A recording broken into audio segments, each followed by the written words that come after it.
तो नमस्कार दोस्तों, जय हिंद जय भारत। स्वागत है आप सभी लोगों का आपके मन पसंदीदा मंच हंसवाणी एजुकेशन फाउंडेशन के इस सोशल मीडिया के प्लेटफॉर्म पे। दोस्तों, आप लोगों को पता ही है कि इस समय हमारे पास सीरीज चल रही है चक्रवृद्धि ब्याज अर्थात कंपाउंड इंटरेस्ट का। इसी श्रृंखला में हमारे पास एक प्रश्न आया हुआ है जो कि एग्जाम की दृष्टि से बहुत ही इम्पोर्टेंट प्रश्न है और अक्सर यहाँ पर बच्चे गलती करते हैं।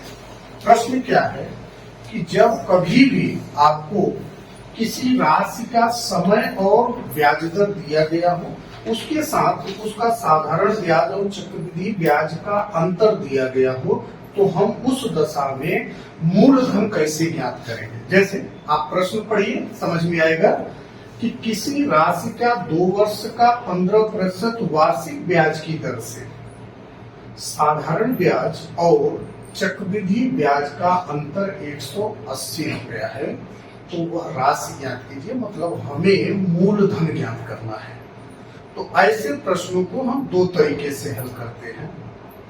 अभी हम पहला मेथड समझेंगे, इसके बाद वाले वीडियो में हम दूसरा मेथड समझेंगे। तो सबसे पहला मेथड ये होता है कि हम राशि को 100 रुपए मान करके हल करें। कैसे? 100 रुपए मान। आइए सरल करते हैं। आपके पास डेटा क्या क्या मालूम है? समय t बराबर है 2 वर्ष।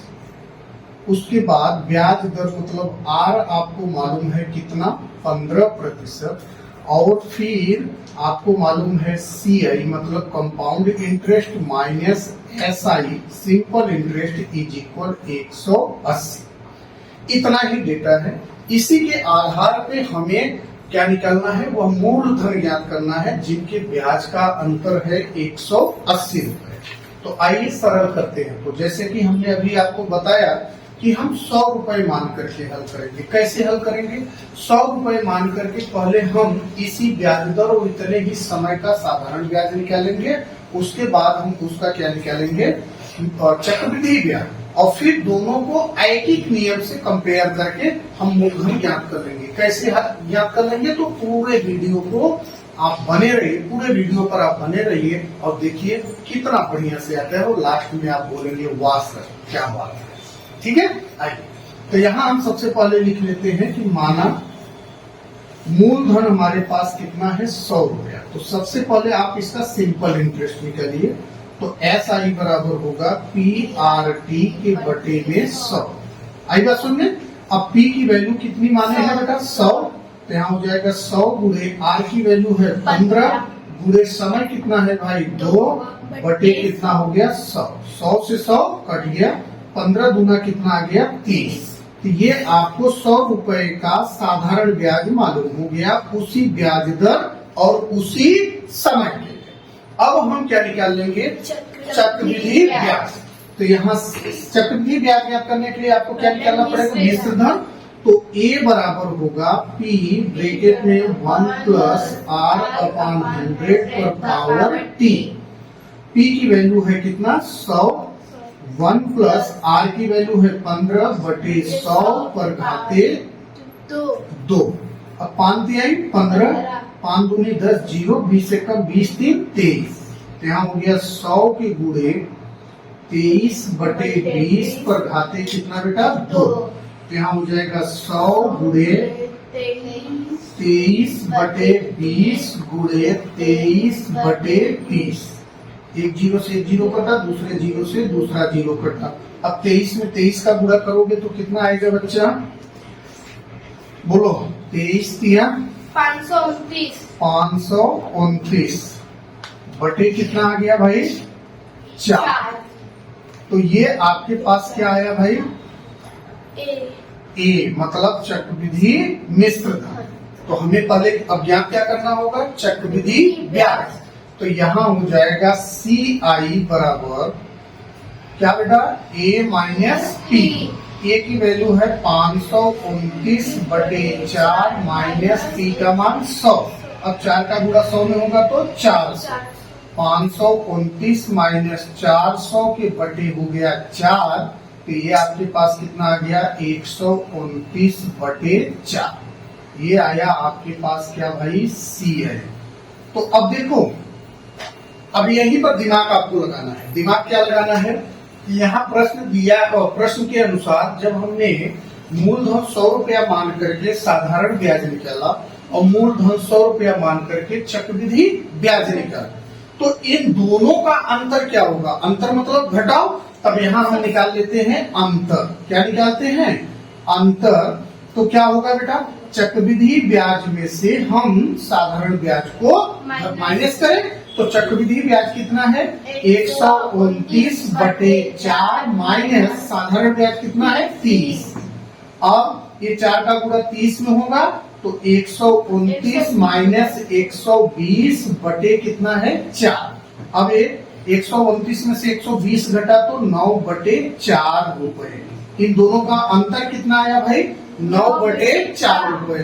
ठीक है, अगर 10 नहीं दिख रहा तो थोड़ा इधर बैठ जाओ, आराम से दिखेगा। ठीक है, 9/4 रुपए दोनों का 100 रुपया जब मूलधन था तो ब्याज का अंतर कितना आया, 9/4। तो अब यही उपयोग हम किस में करेंगे, ऐकिक नियम में। कैसे, तो यहाँ हम लिखते हैं 9/4 रुपए पर मूलधन कितना है भाई, 100 रुपया। कितना है, 100 रुपया।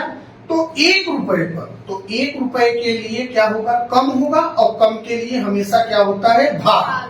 तो यहाँ हो जाएगा 1 रुपए पर मूलधन बराबर कितना होगा बेटी, 100 गुणे ये जो 9/4 है भाग के रूप में जाएगा, तो 4/9, 4/9 हुआ ना। लेकिन अब हमारा प्रश्न में अंतर कितना दिया है बेटा, 180 रुपए। तो अब हम किस पर निकाल लें, 180 पर। किस पर निकालें, 180 पर। तब यहाँ लिखेंगे 180 रुपए पर मूलधन बराबर, तो 180 रुपया। अब 1 रुपए से ज्यादा हो रहा है तो ज्यादा के लिए हमेशा क्या होता है, गुणा। मतलब यहाँ होगा 100 गुणे 4/9 गुणे कितना भाई, 180। 9 एक कम 9, 9 दूनी 18, 20 हो गया। 100 का गुणा 4 में हुआ 400 गुणे 20। अब यहाँ गुणा करो, 4 दूनी 8, उसके आगे 1 2 3 0, 8000। अतः हमारा मूलधन कितना था भाई, 8000 रुपए का ना। तो सवाल समझ में आया कि नहीं। तो वह प्रश्न क्या हो, उत्तर क्या होगा बेटा कि 8000 रुपए का 2 वर्ष का 15% वार्षिक ब्याज की दर से साधारण ब्याज और चक्रवृद्धि ब्याज का अंतर कितना होगा, 180 रुपए। आएगा सुनने। तो टेक्निक समझ में आया ना। पहला क्या करेंगे, 100 रुपया मानेंगे। क्या मानेंगे, 100 रुपया। समझ में, 100 रुपए मान करके पहले आप क्या ज्ञात करोगे, साधारण ब्याज। फिर क्या ज्ञात करोगे, चक्रवृद्धि ब्याज। चक्रवृद्धि मिश्रधन मतलब चक्रवृद्धि ब्याज ही ज्ञात करना होगा ना। तो उसकी तो प्रक्रिया ही है, पहले मिश्रधन ज्ञात करो फिर ब्याज निकाल लिए। फिर दोनों का क्या निकाल लो, अंतर।